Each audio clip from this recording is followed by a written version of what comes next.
This is how good this guitar sounds down in the twang zone.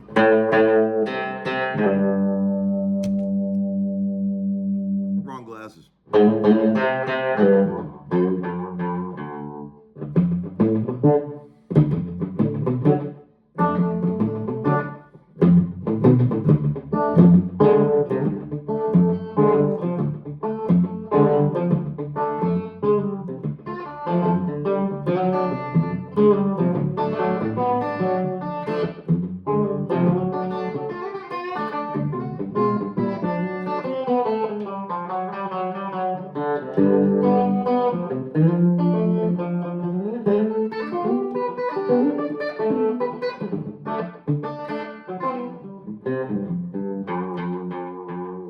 How you doing, friends?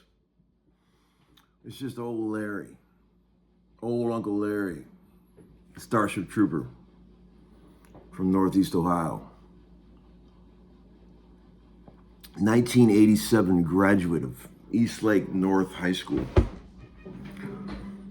Did okay at school, barely graduated really if you want to get honest about it.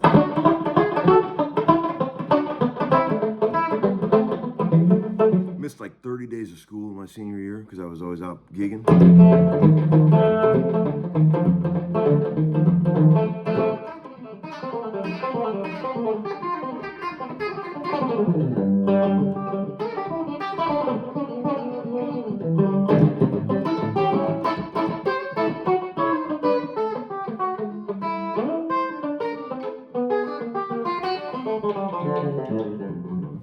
One of my pet peeves is when you can hear the pick hit the strings or the pick hit the pickups when you're playing a guitar. That is very difficult to defeat. Sometimes I'll be in the studio and I'll have like a really sick tone dialed up, like on a real high lonesome thing, like, you know, like just those little, because this pickup is pretty close to the guitar or to the strings there, and it sounds amazing. But man, there's just no way to defeat that. I've had that messed me up many times.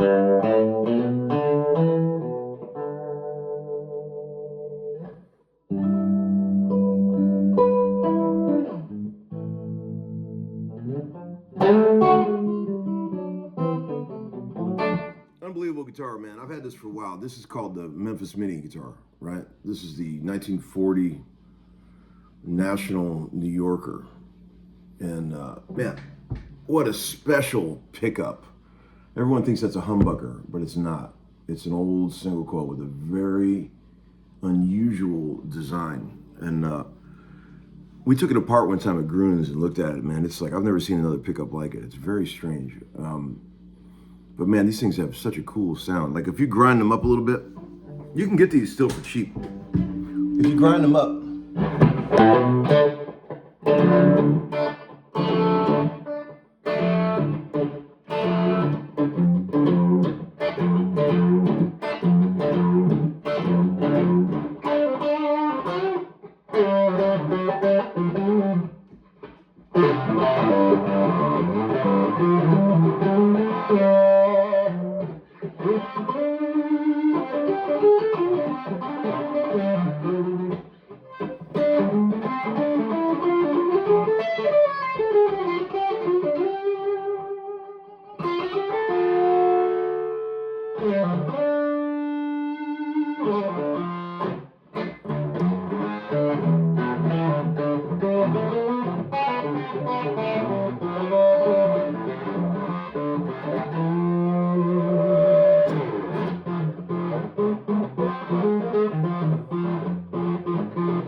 Try to find the resonant frequencies of guitars, you know.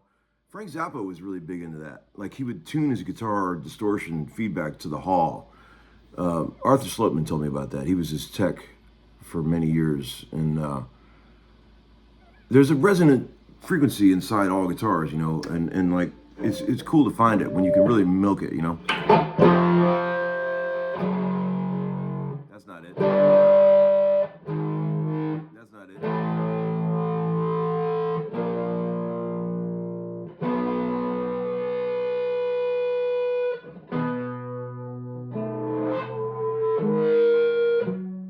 It likes C sharp. I mean, in this case, B, because the guitar is tuned down a whole step.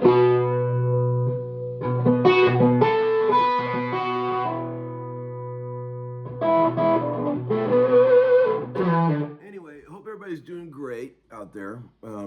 Today is day 2 of Jim Irsay came into town, and we've been recording. Man, having some fun, and there's a million people in that studio.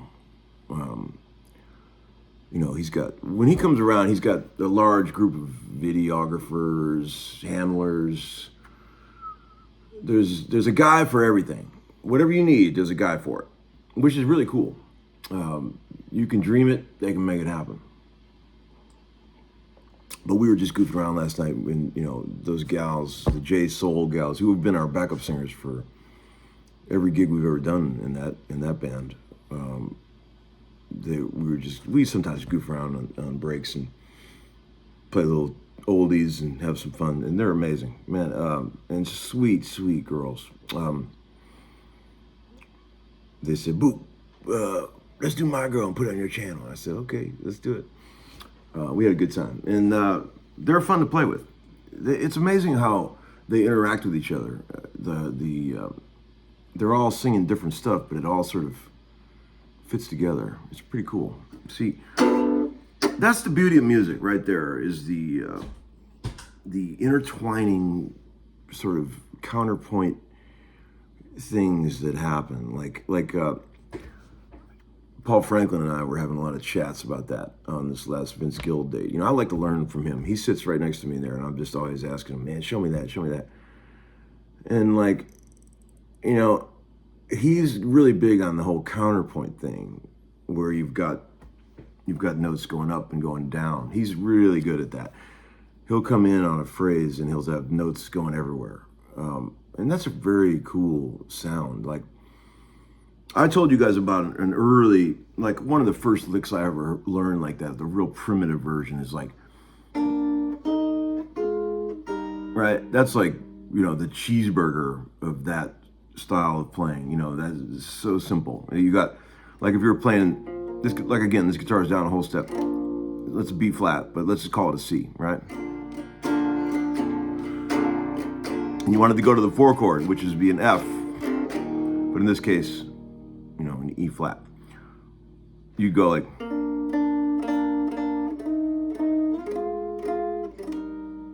know, it's a nice sound.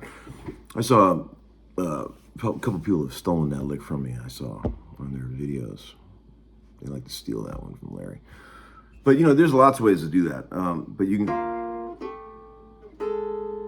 have Paul was just basically saying, any way you could play a melody that makes sense in the key.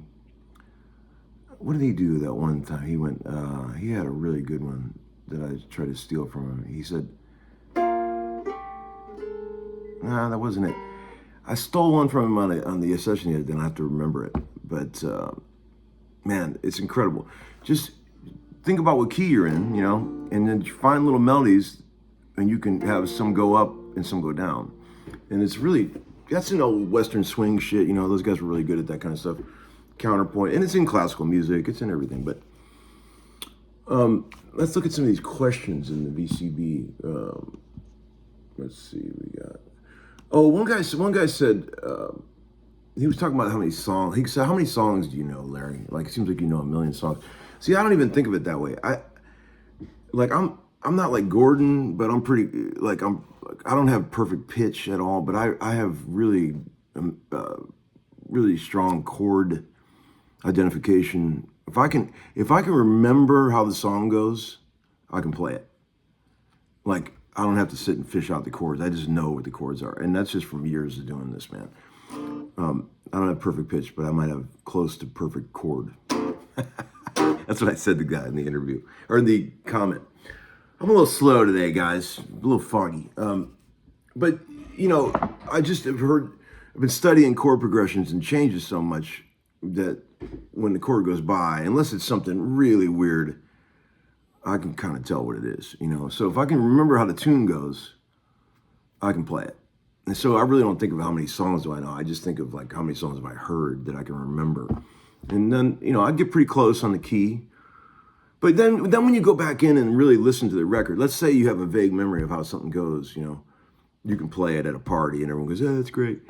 But if you really study the record, there's always little idiosyncrasies inside that you can't quite remember. But you're like, oh, that's cool how they shifted that one little chord there, or put a little tricky chord in there that you didn't quite remember. But you got the gist of it, right? But man, when you really sit and learn stuff, it's always more detailed than you remember. And I've been on these gigs in my life, like cover gigs, where you have to go back and learn a bunch of old songs. And it's always surprising what you find in those old songs that you thought you knew, you know? Like we were listening, like yesterday we did a cover of we were doing some Christmas songs, right? And we did Run, Run, Rudolph, right? Which is a great old thing that we all know. We probably all played it in bars our whole lives. But dig what the bass is doing on this. I mean, who would have ever thought that this is what the bass is playing on this? Check it out. Let's get it going here. It's gonna play, I promise. Come on now. Here we go.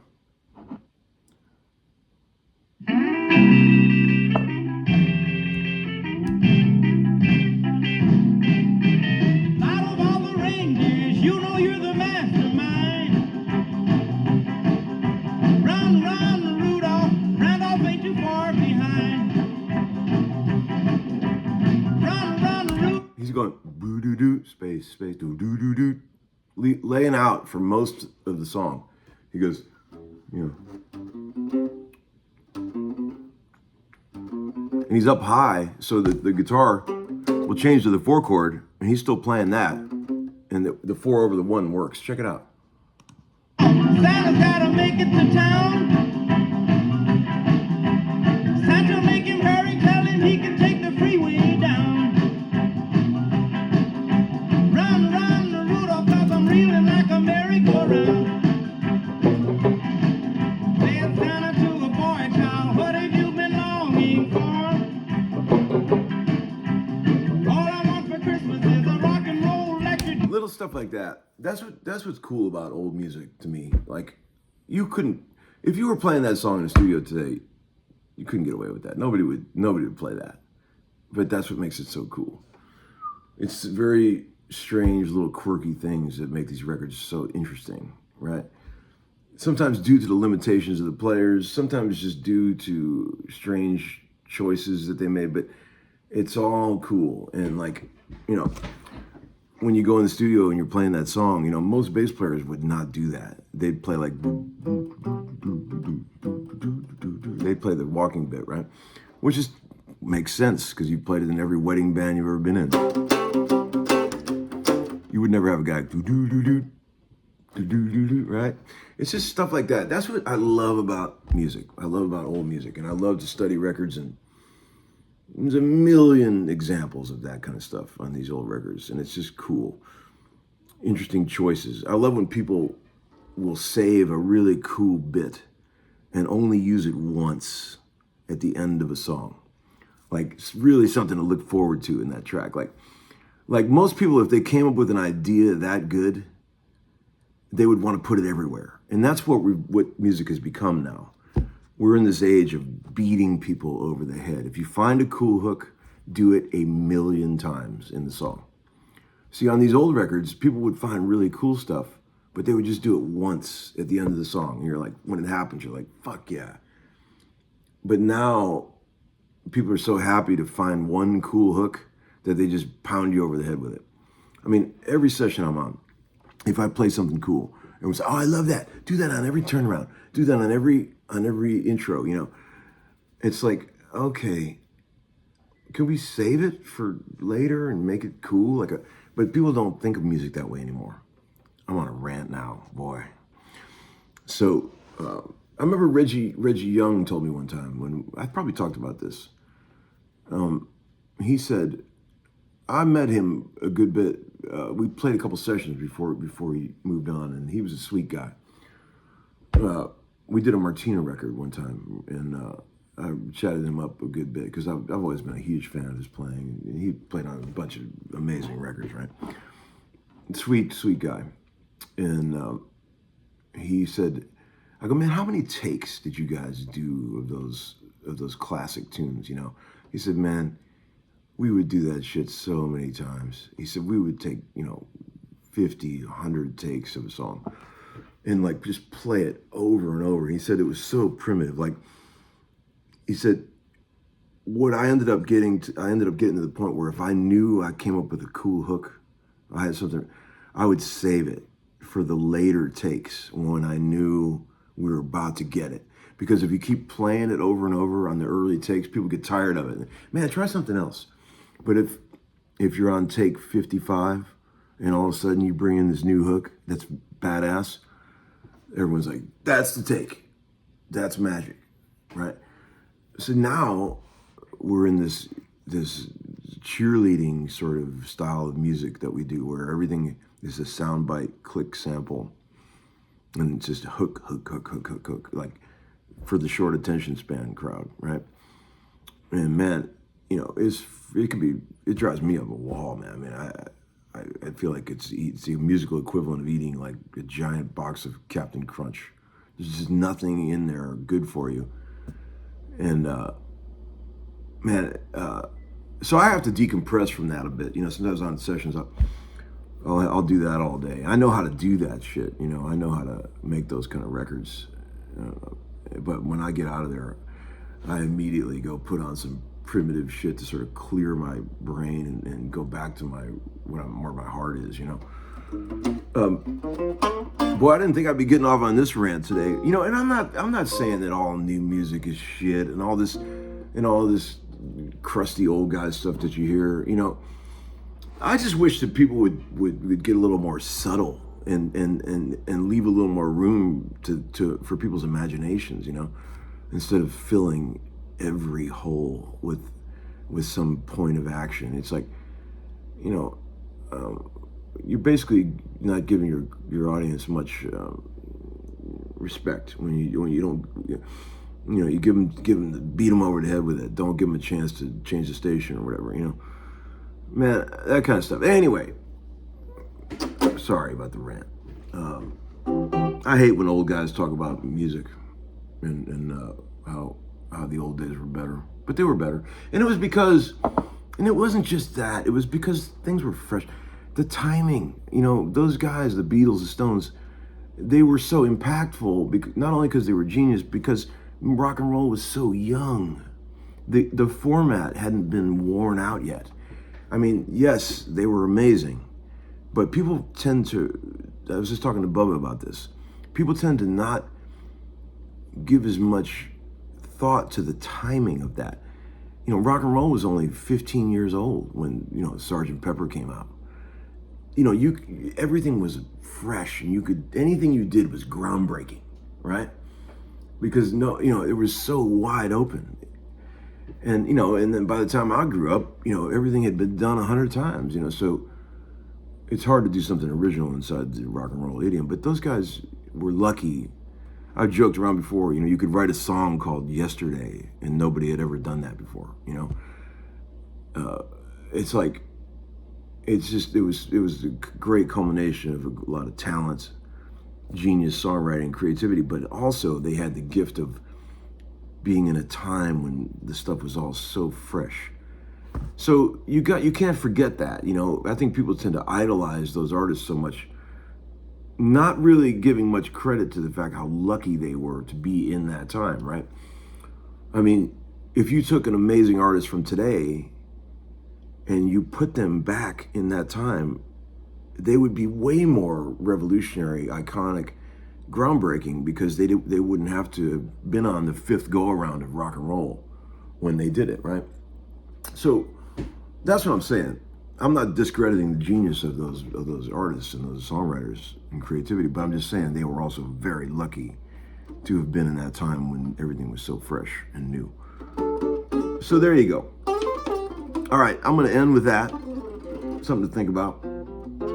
Off to work I go, and I hope you guys have a great day. And thanks I think we have 200 copies of Plexi Soul left. So if you're wondering what to get your buddy at work for Christmas, maybe you should order him one. That'd be a cool gift. All right, see you guys.